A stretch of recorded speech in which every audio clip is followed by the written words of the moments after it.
ونصلي على رسوله الكريم أما بعد فأعوذ بالله من الشيطان الرجيم بسم الله الرحمن الرحيم محمد رسول الله والذين معه أشداء على الكفار رحماء بينهم تراهم ركعا سجدا يبتغون فضلا من الله ورضوانا وقال رسول الله صلى الله عليه وسلم أنت مني بمنزلة هارون لموسى إلا أنه لا نبي بعدي وقال رسول الله صلى الله عليه وسلم أقضاكم علي وقال عليه الصلاة والسلام من كنت مولاه فعلي مولاه صدق الله وصدق رسوله النبي الكريم اللهم صل على سيدنا ومولانا محمد وعلى آل سيدنا ومولانا محمد وبارك وسلم.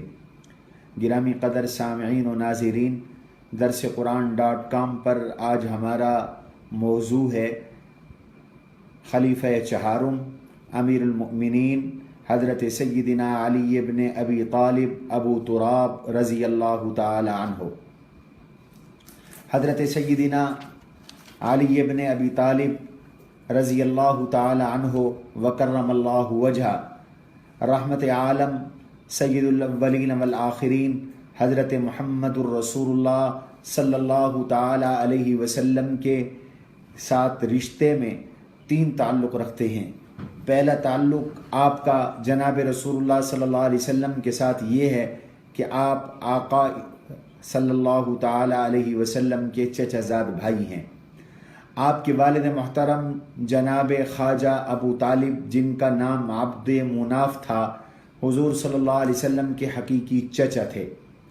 دوسری نسبت ان کی رحمت عالم صلی اللہ علیہ وسلم کے ساتھ یہ ہے کہ یہ جناب رسول اللہ صلی اللہ علیہ وسلم کے داماد ہیں، اور حضور صلی اللہ علیہ وسلم کی چوتھی صاحبزادی حضرت سیدہ طیبہ طاہرہ حضرت فاطمہ الزہرا رضی اللہ تعالی عنہا کے شوہر ہیں. اور تیسری نسبت آپ کے ساتھ خاندانی یہ ہے کہ جناب ابو طالب کثیر العیال و قلیل المال تھے. آپ کے بچے زیادہ تھے، وسائل کم تھے، افلاس اور غربت کی زندگی بسر کیا کرتے تھے. اسلام سے قبل آپ کے چچا اور جناب ابو طالب کے بھائیوں نے باہم مشورہ کیا کہ ہم جناب ابو طالب کا بوجھ کم کریں اور ان سے کفالت کا وزن ہلکا کریں. اس لیے اس کی تدبیر یوں کی گئی کہ ایک ایک صاحبزادہ آپ کے ایک ایک بھائی نے اپنی اپنی کفالت میں لے لیا. چنانچہ جناب عقیل کسی کے حصے میں آئے، جناب جعفر ابن ابی طالب رضی اللہ تعالی عنہ کسی کے حصے میں آئے، اور آپ کے والد محترم جناب عبداللہ دنیا سے وفات پا چکے تھے، رخصت ہو چکے تھے، وہ دنیا سے روانہ ہو چکے تھے، اور آپ صلی اللہ علیہ وسلم اپنے والد کے جانشین ہونے کے ناطے حضرت علی آپ کے حصے میں آئے. تو یوں حضرت علی رضی اللہ تعالی عنہ بچپن سے ہی حضور صلی اللہ علیہ وسلم کی تربیت اور پرورش میں آئے. یہ ان کو اعزاز حاصل ہے، یہ ان کو خصوصیت حاصل ہے کہ یہ اپنے بچپن سے حضور صلی اللہ علیہ وسلم کی رفاقت میں اور آپ کی صحبت میں آ گئے. ابھی آپ نے نبوت کا اعلان نہیں فرمایا تھا، ابھی آپ نے رسالت کا اعلان نہیں فرمایا تھا، ابھی آپ پر وحی نازل نہیں ہوئی تھی. یہ اس وقت سے حضور صلی اللہ علیہ وسلم کے گھر میں ہیں، حضور کے پروردہ ہیں، آپ علیہ السلام کی تربیت میں ہیں، آپ علیہ السلام کی پرورش میں ہیں. گویا کہ آپ کہہ سکتے ہیں کہ شعور کی آنکھ جناب سیدنا علی ابن ابی طالب رضی اللہ تعالی عنہ نے وہ حضور صلی اللہ علیہ وسلم کی گود میں کھولی. ان کی ولادت نبوت سے 10 سال قبل ہے یا 11 سال قبل ہے. گویا جب آپ نے اعلان نبوت فرمایا تو ان کی عمر مبارک 10 سال تھی یا 11 سال تھی.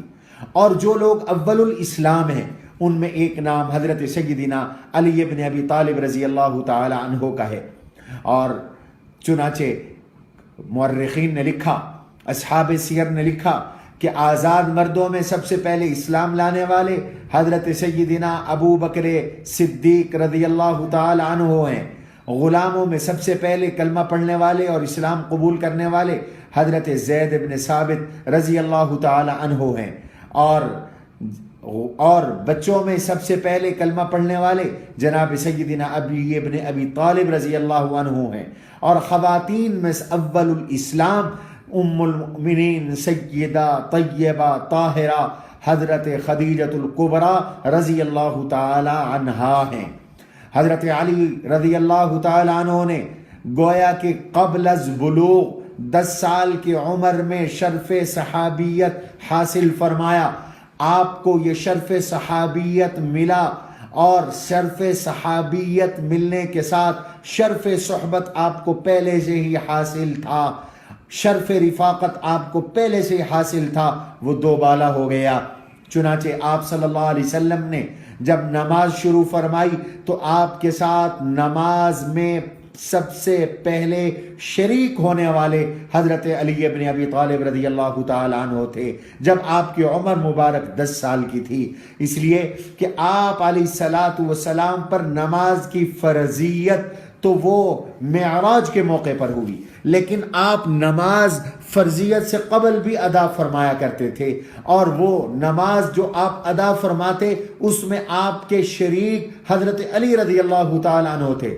گویا کہ مورخین نے یہ واضح لکھا کہ سب صحابہ نے آپ کے ساتھ نماز 7 سال بعد میں ادا کی، اور حضرت علی المرتضی رضی اللہ تعالیٰ عنہ نے آپ صلی اللہ علیہ وسلم کے ساتھ نماز 7 سال قبل ادا کرنا شروع کر دی۔ چنانچہ جناب ابو طالب نے اس وقت آپ کو دیکھا نماز ادا کرتے ہوئے، جب آپ مقام نخلا میں جناب رسول اللہ صلی اللہ علیہ وسلم کے ساتھ نماز ادا فرما رہے تھے تو انہیں تعجب ہوا اور حیرت ہوئی، اور انہوں نے پوچھا یہ کیا ہے؟ تو اس پر جب جناب ابو طالب کو پتہ چلا تو انہوں نے نکیر بھی کوئی نہیں فرمائی۔ 10 سال کا ایک بچہ جب حضور کی تربیت میں آتا ہے تو وہ سب کچھ حضور سے سیکھتا ہے، وہ سب کچھ اللہ کے نبی سے پڑھتا ہے۔ گویا کہ انہوں نے قرآن بھی بلا واسطہ حضور سے پڑھا، انہوں نے آداب بھی بلا واسطہ حضور سے سیکھے، انہوں نے کھانے کا سلیقہ بھی حضور سے سیکھا، انہوں نے پینے کا سلیقہ بھی حضور سے سیکھا، انہوں نے لباس پہننے کا سلیقہ بھی حضور سے سیکھا، انہوں نے محفل کے آداب بھی حضور سے سیکھے، انہوں نے نشست و برخاست بھی حضور سے سیکھی، انہوں نے عقائد بھی حضور سے سیکھے، انہوں نے عبادات بھی حضور سے سیکھی، انہوں نے معاملات بھی حضور سے سیکھے، انہوں نے اخلاق بھی حضور سے سیکھے، انہوں نے شجاعت بھی حضور سے سیکھی، انہوں نے علم بھی حضور سے سیکھا، انہوں نے حکمت بھی حضور سے سیکھی، اور انہوں نے قضا اور فیصلہ کرنا بھی حضور صلی اللہ علیہ وسلم سے سیکھا، اور انہوں نے معاملہ فہمی یہ بھی حضور سے سیکھی۔ یہی وجہ ہے کہ پیغمبر جناب رسول اللہ صلی اللہ علیہ وسلم کی تعلیم کا اثر تھا، تربیت کا اثر تھا کہ حضرت علی رضی اللہ تعالیٰ عنہ کو چند کمالات حاصل ہوئے۔ ان کا پہلا کمال یہ ہے جو جناب رسول اللہ صلی اللہ علیہ وسلم نے ان کے لیے بیان فرمایا، اقواکم علی، تم میں سب سے بڑے جج علی ہیں، سب سے بڑے جسٹس علی ہیں، سب سے بڑے فیصلے کرنے والے علی ہیں، اور ایک پیشین گوئی فرمائی، اور دوسرا آپ کے لیے دعا فرمائی۔ حضور صلی اللہ علیہ وسلم نے حضرت علی المرتضی رضی اللہ تعالی عنہ کو یمن بھیجا کہ تم قاضی بنو اور یمن میں جاؤ اور لوگوں کے درمیان فیصلے کرو، لوگوں کے معاملات سلجھاؤ، لوگوں کے معاملات کو سدھارو۔ تو یہ نوجوان تھے، فرمانے لگے یا رسول اللہ صلی اللہ علیہ وسلم، میں اپنے سے عمر میں بڑے لوگوں میں کیسے فیصلے کروں گا، میں نے تو کبھی فیصلہ ہی نہیں کیا۔ آپ صلی اللہ علیہ وسلم نے ان کے سینے پہ ہاتھ رکھا، اور سینے پہ ہاتھ رکھ کر ان کو 2 دعائیں ارشاد فرمائی۔ پہلی دعا یہ ارشاد فرمائی، اے اللہ علی کو زبان کی صداقت نصیب فرما، وحد قلبہ، اور دوسری دعا یہ ارشاد فرمائی، اللہ اس کے دل کو ہدایت عطا فرما اور ان کو قوت فیصلہ عطا فرما، اور ساتھ نصیحت فرمائی، اور وہ نصیحت یہ تھی کہ علی جب تک دونوں فریقوں کی تم بات نہ سن لو فیصلہ نہ کرنا۔ علی فرماتے ہیں آقا کا یہ دعا کرنا تھا اور آقا کا مجھے بھیجنا تھا، بس بڑے سے بڑے مشکل معاملات اور بڑے سے بڑے دقیق قضیے اور مشکل سے مشکل مقدمات میرے سامنے آئے، چٹکی میں اللہ نے مجھ سے حل کروائے اور میں نے فیصلے کیے۔ ہم انشاءاللہ موقع ہوا تو کل کی نشست میں حضرت علی المرتضی رضی اللہ تعالی عنہ کے فیصلوں کی چند نظیریں اور چند مثالیں آپ کے سامنے پیش کریں گے، اور آپ حیران ہوں گے کہ اللہ نے حضرت علی المرتضی کو کیسی ذکاوت، کیسا فہم، کیسا قوت استدلال اور کیسی قوت فیصلہ عطا فرمائی تھی۔ حضرت علی المرتضی رضی اللہ تعالیٰ عنہ کی ایک خصوصیت اور ایک کمال یہ بھی ہے کہ حضرت علی المرتضی بہت بہادر انسان ہیں، شجاع ہیں اور جنگجو ہیں، حضور علیہ السلام کے علم بردار ہیں۔ حضرت حضور صلی اللہ علیہ وسلم نے ان کو تمام غزوات میں اپنا علم بردار بنایا، ان کے ہاتھ میں اسلام کا پرچم تھمایا اور یہ اسلام کا پرچم لہرایا کرتے تھے اور بلند کیا کرتے تھے۔ حضرت علی رضی اللہ تعالی عنہ کی شجاعت کے قصے دنیا کے اندر مشہور ہیں، چنانچہ سب سے پہلے ان کی شجاعت کا اظہار ہوا جب لیلۃ الہجرت تھی، شب ہجرت تھی، جب آپ صلی اللہ علیہ وسلم کے گھر مبارک کا اور حرم نبوی کا، بیت نبوی کا محاصرہ جاری تھا اور دشمن آپ کو قتل کرنے کا فیصلہ کر کے یہاں عمل درآمد کے لیے آ چکے تھے۔ قرآن کریم نے ان کے اس فیصلے کا ذکر کیا، وَإِذْ يَمْكُرُ بِكَ الَّذِينَ كَفَرُوا لِيُثْبِتُوكَ أَوْ يَقْتُلُوكَ أَوْ يُخْرِجُوكَ وَيَمْكُرُونَ وَيَمْكُرُ اللَّهُ وَاللَّهُ خَيْرُ الْمَاكِرِينَ۔ دار الندوہ میں جب یہ فیصلہ ہو چکا کہ حضور صلی اللہ علیہ وسلم کو تمام قبائل مل کر شہید کر دیں تاکہ آپ کا خاندان اور قبیلہ سب قبائل سے قصاص نہ لے سکے، تو وہ اس فیصلے پہ عمل کرنے کے لیے حضور کے گھر کا محاصرہ کیے ہوئے تھے۔ اللہ نے آپ کو اطلاع دی اور اللہ نے اپنے حبیب سے فرمایا میرا حبیب اٹھیے اور آپ ایک مٹھی کنکر کی ہاتھ میں لیجئے اور سورہ یاسین کی تلاوت کیجئے، اور یہ پڑھتے ہوئے آپ یہ کنکر مار کر باہر نکلیے اور نکل جائیے، اور سیدنا ابو بکر صدیق کو ہم نے آپ کا رفیق ہجرت بنایا ہے، ان کو ساتھ لے کر آپ ہجرت کیجئے گا۔ تو آپ صلی اللہ علیہ وسلم نے اپنے بستر پر حضرت سیدنا علی المرتضی رضی اللہ تعالی عنہ کو سلایا، اور ان ننگی تلواروں کے سائے میں علی المرتضی آپ کے بستر پر محو استراحت ہوئے، اور تمام مکے والوں کی امانتیں آپ کے سپرد ہوئیں، اور آپ نے علی المرتضی رضی اللہ عنہ نے ان امانتوں کو سنبھالا اور محو استراحت ہوئے، اور آپ نے آیات قرآنیہ کی تلاوت کی، اور جب ان آیات پہ پہنچے فَجَعَلْنَا مِن بَيْنِ أَيْدِيهِمْ سَدًّا وَمِن خَلْفِهِمْ سَدًّا فَأَغْشَيْنَاهُمْ فَهُمْ لَا يُبْصِرُونَ۔ ہم نے ان کے آگے اور ان کے پیچھے پردے ڈال دیے، ہم نے ان کو اندھا کر دیا، وہ نہیں دیکھ سکیں گے۔ آپ نے یہ مٹھی پھینکی اور یہ اپنی آنکھیں ملتے رہے، اور جناب رسول اللہ صلی اللہ علیہ وسلم چلے گئے اور انہیں پتہ بھی نہ چلا۔ صبح ہوئی تو انہیں پتہ چلا کہ آپ کے بستر پر تو حضرت علی المرتضی رضی اللہ عنہ موجود ہیں۔ یہ ان کی شجاعت کا، یہ ان کی بہادری کا پہلا اظہار تھا۔ چنانچہ یہ آپ صلی اللہ علیہ وسلم کے حکم پر امانتیں امانت داروں کے سپرد کر کے مدینہ منورہ کی طرف ہجرت کر کے چلے گئے، اور ایک روایت کے مطابق ربیع الاول کی 12 تاریخ کو آپ پہنچے تھے، اور 15 تاریخ کو جناب سیدنا علی المرتضی رضی اللہ تعالیٰ عنہ مدینہ میں پہنچے۔ یہ ان کی پہلی شجاعت تھی۔ مدینہ میں پہنچے تو مدینہ منورہ میں جناب رسول اللہ صلی اللہ علیہ وسلم نے اسلامی مواخات قائم کروائی۔ ایک مہاجر کا ہاتھ ایک انصاری کے ہاتھ میں دیا، ان کو بھائی بھائی بنایا، مہاجر اور انصار بھائی بھائی بن گئے، شیر و شکر ہو گئے، اور اللہ نے ان کے مہاجرین اور انصار کی مواخات کو بیان کیا اور انصار کے ایثار کو بیان کیا۔ فرمایا یؤثرون علی انفسہم ولو کان بہم خصاصہ، یہ انصار مہاجرین پیغمبر کے رفقا اور حضور علیہ السلام کے ساتھیوں پر اپنا تن من دھن یوں قربان کرتے ہیں کہ خود فاقہ مست ہوتے ہیں، انہیں کھلاتے ہیں۔ ایک مہاجر اور ایک انصاری جب بھائی بھائی بنا تو یہ حقیقی مواخات تھی، یہ حقیقی برادری تھی۔ آج برادریوں اور زبانوں اور قوموں اور رنگوں کی بنیاد پر لوگ ایک دوسرے کے گلے کاٹ رہے ہیں۔ آؤ تم اس پیغمبر اسلام کا کلمہ پڑھنے والے ہو جس نے ایک مہاجر اور ایک انصاری کو اس طرح بھائی بنایا کہ انصاری بھائی نے مہاجر بھائی سے کہا کہ یہ میرا مال ہے، آدھا تیرا آدھا میرا، یہ میرا باغ ہے، آدھا تیرا آدھا میرا، یہ میری 2 بیویاں ہیں، میں ان میں سے ایک کو طلاق دیتا ہوں، تم اس سے نکاح کر لو۔ تاریخ انسانی میں ایسا ایثار، ایسی قربانی اور ایسی وفاداری دنیا میں نہیں ملتی جو جناب رسول اللہ صلی اللہ علیہ وسلم نے اپنے صحابہ میں یہ جذبہ زندہ کیا اور یہ قربانی انہوں نے پیش کی۔ تو جب ایک مہاجر اور ایک انصاری کو بھائی بھائی بنایا گیا تو مہاجرین میں حضرت علی بچ گئے، ان کی مواخات کے لیے کوئی انصاری موجود نہیں تھا۔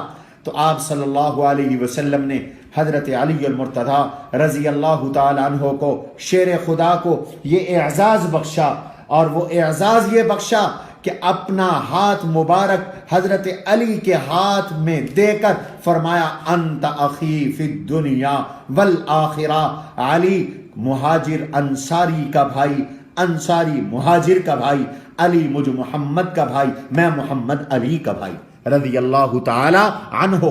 تو یہ ان کو اعزاز ملا، حضرت علی المرتضی رضی اللہ تعالی عنہ کو اعزاز ملا۔ 2 ہجری میں غزوہ بدر ہوا۔ خدا پرستوں کا دنیا پرستوں سے اور شیطان پرستوں سے مقابلہ تھا۔ 1000 کا لشکر 313 کو ختم کرنے کے در پہ تھا۔ ایک طرف وسائل اور اسباب تھے اور دوسری طرف توکل علی اللہ، اعتماد علی اللہ اور ایمان محکم تھا، اور اللہ کے نبی صلی اللہ علیہ وسلم کی دعائیں تھیں۔ تو اس وقت جب یہ رن پڑا اور یہ مقابلہ ہوا تو جناب رسول اللہ صلی اللہ علیہ وسلم نے مشرکین کے مطالبے پر کہ مہاجرین کو ہمارے مقابلے میں نکالو، 3 مہاجر مبارزت کے جواب کے لیے پیش کیے۔ ان میں ایک حضرت امیر حمزہ رضی اللہ تعالیٰ عنہ تھے، ایک حضرت علی المرتضی رضی اللہ تعالیٰ عنہ تھے۔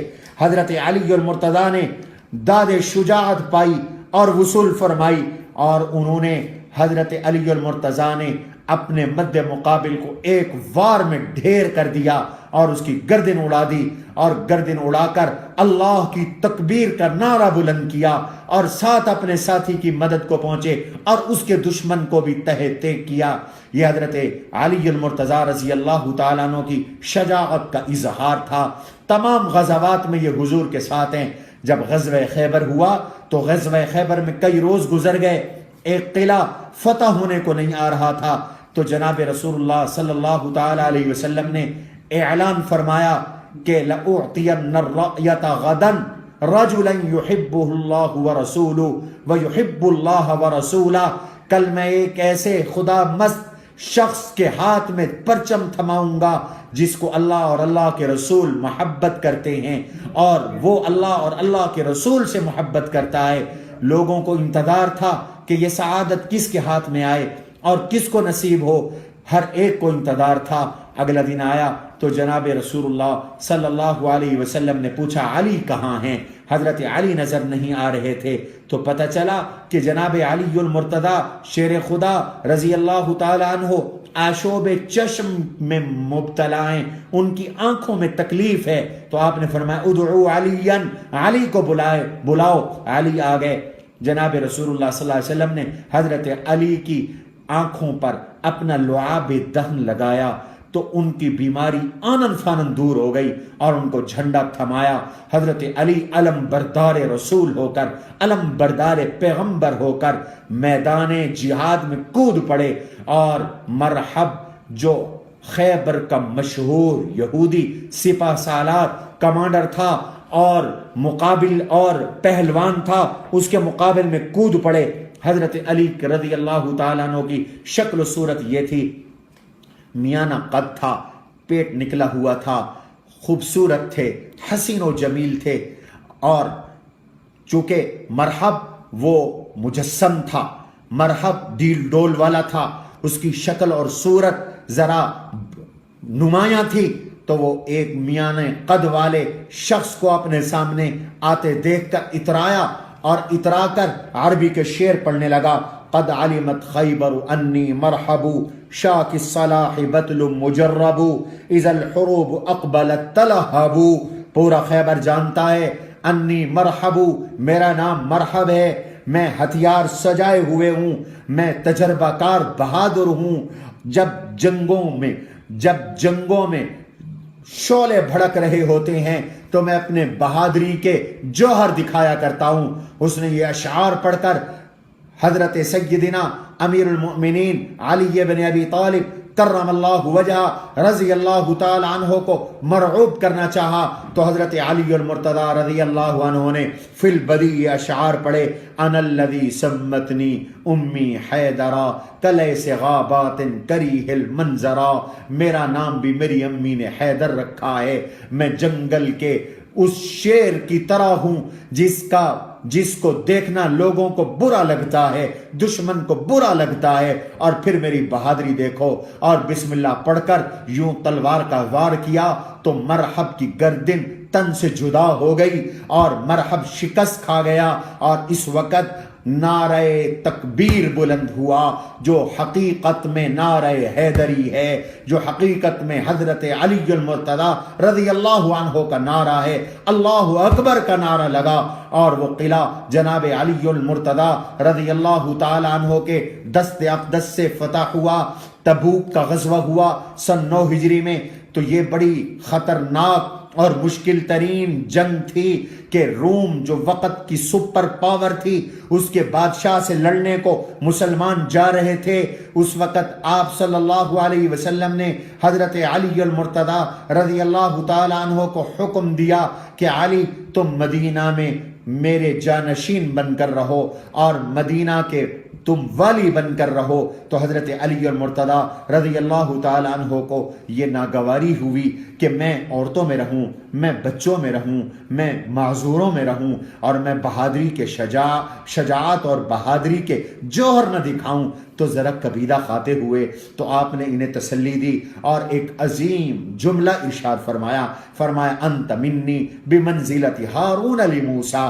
علی تمہاری نسبت میرے لیے ایسے ہے جیسے جناب سیدنا ہارون علیہ السلام کی نسبت حضرت موسیٰ علیہ السلام سے، کہ حضرت موسیٰ علیہ السلام طور پر تورات لینے تشریف لے گئے تو اپنا قائم مقام حضرت ہارون علیہ السلام کو ٹھہرا گئے، اور حضرت ہارون علیہ السلام بھی حضرت موسیٰ علیہ السلام کے بھائی تھے. میں بھی تبوک میں جا رہا ہوں اور کتاب اللہ کے نظام کی طرف جا رہا ہوں. وہ کتاب اللہ کے حصول کے لیے گئے تھے، میں کتاب اللہ کے نظام کے نفاذ کے لیے اور کتاب اللہ کے نظام کے حصول کے لیے جا رہا ہوں. اور تم بھی میرے بھائی ہو، تو تمہاری میری نسبت وہی ہے جو موسیٰ علیہ السلام اور ہارون علیہ السلام کی نسبت تھی. لیکن حضرت ہارون علیہ السلام کا وصال حضرت موسیٰ علیہ السلام کی حیات طیبہ میں ہو گیا تھا. وہ ان کی وفات کے بعد ان کے خلیفہ بلا فصل نہ بنے، البتہ وقتی طور پر ان کے جانشین بنے. تو آپ صلی اللہ علیہ وسلم نے بھی ارشاد فرمایا تم اس معرکے میں میرے جانشین ہو اور میرے تم خلیفے ہو اور میرے تم قائم مقام ہو. تو اس غزوے میں حضور صلی اللہ علیہ وسلم تشریف لے گئے اور حضرت علی المرتضی کو حضور کی نسبت حاصل ہوئی اور آپ یہاں پر رہے. حضرت علی المرتضی رضی اللہ تعالیٰ عنہ کو 9 ہجری کے بعد جناب رسول اللہ صلی اللہ علیہ وسلم نے یمن کا قاضی بنا کے بھیجا. اور حضرت علی المرتضی کی ایک خصوصیت یہ بھی ہے کہ حضرت علی المرتضی رضی اللہ عنہ باب علم ہیں، باب حکمت ہیں. ان سے حکمت کے چشمے پھوٹے، علم کے چشمے پھوٹے. اللہ نے ان کو منبع علوم بنایا، مصدر علوم بنایا، اور اللہ نے ان کو ایسے علوم عطا فرمائے کہ فرماتے تھے الا فہم اعطیہ رجل مسلم، اللہ نے مجھے خدا داد فہم اور دین کی سمجھ اور تفقہ عطا فرمایا ہے۔ یہ اللہ کی خاص عنایت تھی حضرت علی المرتضیٰ رضی اللہ تعالیٰ عنہ پر۔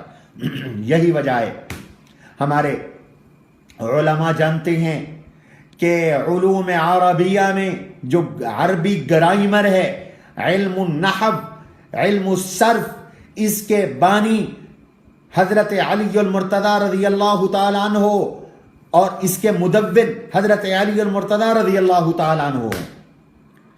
آپ کے شاگرد ابو الاسود دولی ہیں اور انہوں نے علم نحو کو مدون کیا، اور آپ نے حضرت ابو الاسود دولی کو یہ کلمات تحریر کر کے دیے: الکلام کلہ اسم و فعل و حرف۔ کلام، کلمے کی 3 قسمیں، اسم، فعل، حرف۔ یہیں سے علم نحو کی ابتدا ہوتی ہے، اور جب تک صرف اور نحو میں مہارت نہ ہو، نہ کوئی عربی کا تکلم کر سکتا ہے صحیح معنوں میں، نہ کوئی عربی کو لکھ سکتا ہے، نہ سمجھ سکتا ہے۔ تو علوم کے ماہر حضرت علی المرتضیٰ رضی اللہ تعالیٰ عنہ تھے۔ شریعت کے علوم بھی اللہ نے انہیں عطا فرمائے، فقہ کے علوم بھی انہیں عطا فرمائے حضرت علی المرتضیٰ رضی اللہ عنہ کو۔ یہی وجہ ہے کہ آپ کے مقابلے میں خوارج پیدا ہوئے۔ وہ ظاہر بین تھے، سطحی علم والے تھے، ان کے علم میں تعمق نہیں تھا، ان کے علم میں گہرائی نہیں تھی، اور حضرت علی المرتضیٰ رضی اللہ تعالیٰ عنہ علم میں تعمق اور گہرائی والے تھے۔ وہ ظاہری طور پر قرآن پڑھ کر حضرت علی اور صحابہ پہ کفر کے فتوے جھاڑ رہے تھے، اور حضرت علی المرتضیٰ ان سے جہاد فرما رہے تھے۔ حضرت علی المرتضیٰ رضی اللہ عنہ کا واسطہ خوارج سے بھی پڑا، اور بہت سارے طبقات سے پڑا، یہود سے بھی پڑا، نصارہ سے بھی پڑا، خوارج سے بھی پڑا، مشرکین عرب سے بھی پڑا، لیکن حضرت علی المرتضیٰ کو اللہ نے ہر مقام پر فتح مبین نصیب فرمائی۔ ہمارے امام اعظم ابو حنیفہ رحمہ اللہ کے پاس حضرت علی المرتضیٰ رضی اللہ عنہ کے علوم پہنچے حضرت جعفر صادق رحمہ اللہ کے واسطے سے۔ حضرت جعفر صادق جو ائمہ اہل بیت ہیں، یہ امام ائمہ اہل بیت میں سے ہیں، یہ امام ابو حنیفہ نعمان بن ثابت رحمہ اللہ کے استاذ محترم ہیں، اور حضرت ابو حنیفہ رحمہ اللہ کی ولادت اور ان کا رہنا یہ کوفہ میں ہوا، اور کوفہ مسکن تھا، دار الخلافہ تھا حضرت علی المرتضیٰ رضی اللہ عنہ کا، اور حضرت سیدنا عبداللہ بن مسعود رضی اللہ عنہ کا مسکن تھا، ان کا جائے، ان کی درسگاہ کا مقام تھا۔ یہی وجہ ہے کہ فقہ حنفی کا مدار حضرت عبداللہ بن مسعود رضی اللہ عنہ اور حضرت سیدنا علی المرتضیٰ رضی اللہ تعالی عنہ پر ہے، اور ائمہ اربعہ چاروں امام کے پاس بالواسطہ حضرت علی کے شاگرد ہیں۔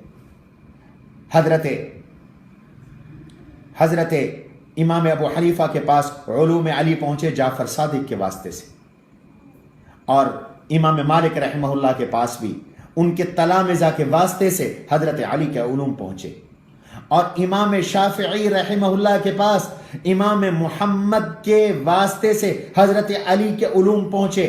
امام محمد استاد ہیں امام شافعی کے، اور شاگرد ہیں امام ابو حنیفہ رحمہ اللہ کے، اور امام ابو حنیفہ شاگرد ہیں امام جعفر صادق رحمہ اللہ کے، اور احمد بن حنبل رحمہ اللہ کے پاس حضرت علی کے علوم پہنچے حضرت امام شافعی رحمہ اللہ کے واسطے سے۔ تو اہل سنت والجماعت کی چاروں فقہوں میں حضرت علی المرتضیٰ رضی اللہ عنہ کے علوم موجود ہیں، ان کی تعلیمات موجود ہیں۔ حضرت علی المرتضیٰ رضی اللہ تعالی عنہ سے کتب احادیث میں 1818 حضور صلی اللہ علیہ وسلم کی احادیث مروی ہیں۔ مسند امام احمد میں امام احمد بن حنبل رحمہ اللہ نے 1818 مرویات حضرت سیدنا علی المرتضیٰ رضی اللہ تعالیٰ عنہ کی ذکر کی ہے، بیان فرمائی ہیں، روایت فرمائی ہیں۔ تو حضرت علی کو ایک یہ بھی اعزاز ملا کہ وہ منبع علوم ہیں، سرچشمہ علوم ہیں، ان سے علوم پھوٹے، اور اللہ نے ان کو غضب کی فصاحت بھی عطا کی تھی، بلاغت بھی عطا کی تھی۔ چنانچہ حضرت علی المرتضیٰ کے خطبات اور حضرت علی المرتضیٰ کے جملے اور حضرت علی المرتضیٰ کی تقریریں آج موجود ہیں. پڑھ کر حیرانگی ہوتی ہے کہ اللہ نے حضرت علی المرتضیٰ رضی اللہ تعالیٰ عنہ کو کیا کمال عطا فرمایا تھا. اور آج کی نشست کی آخری بات، حضرت علی المرتضیٰ رضی اللہ تعالیٰ عنہ کو ایک یہ اعزاز یہ ملا کہ ان کی غربت کے باوجود، ان کے افلاس کے باوجود، حضرت علی المرتضیٰ کے وسائل نہ ہونے کے باوجود آپ نے اپنی چوتھی اور لاڈلی اور پیاری لخت جگر نور نظر سیدہ فاطمۃ الزہرا رضی اللہ تعالی عنہا کا نکاح حضرت علی المرتضیٰ رضی اللہ عنہ سے کیا. اور میں یہاں ذمہ داری کے ساتھ یہ وضاحت کرتا چلوں کہ حضرت علی المرتضیٰ رضی اللہ تعالی عنہ کو اپنی معاشی مسائل کی وجہ سے یہ ہمت نہیں ہو پا رہی تھی کہ وہ حضور صلی اللہ علیہ وسلم کو پیغام نکاح دے سکیں. آپ کی خدمت میں حضرت ابی بکر صدیق رضی اللہ تعالیٰ عنہ چل کے گئے اور دیگر صحابہ چل کے گئے اور ان سے کہا کہ آپ پیغام نکاح دیں، ہم آپ کے ساتھ ہیں. چنانچہ پیغام نکاح دیا. پیغام نکاح کو شرف قبولیت ملا. حضرت علی سے حضور نے پوچھا تمہارے پاس کیا ہے، نکاح کے انتظام کے لیے وسائل کیا ہیں؟ فرمانے لگے آقا میرے پاس تو ایک زرہ ہے اور کچھ گھریلو چیزیں بتائیں. فرمایا وہ تو استعمال کی ہیں، زرہ لے آؤ. زرہ لائی گئی تو وہ زرہ فرمایا فروخت کرو. فروخت کروائی گئی. یہ زرہ خرید کرنے والے تیسرے خلیفہ حضرت سیدنا عثمان ابن عفان رضی اللہ تعالی عنہ ہیں. انہوں نے زرہ خریدی اور 400 یا 500 درہم حضرت علی المرتضیٰ کو مرحمت فرمائے اور حضرت علی المرتضیٰ نے اس سے شادی کے انتظامات کیے. اور آپ صلی اللہ علیہ وسلم نے سیدہ فاطمۃ الزہرا رضی اللہ تعالی عنہا کے لیے مشکیزے کا انتظام کروایا، چکی کا انتظام کروایا، بستر کا انتظام کروایا. اور کیا معاشرت تھی اہل بیت نبی کی کہ آپ کا جو بستر تھا اس میں جو تکیہ تھا اس میں کھجور کی چھال بھری ہوئی تھی، کھجور کا گودا بھرا ہوا تھا. اور یہ چیز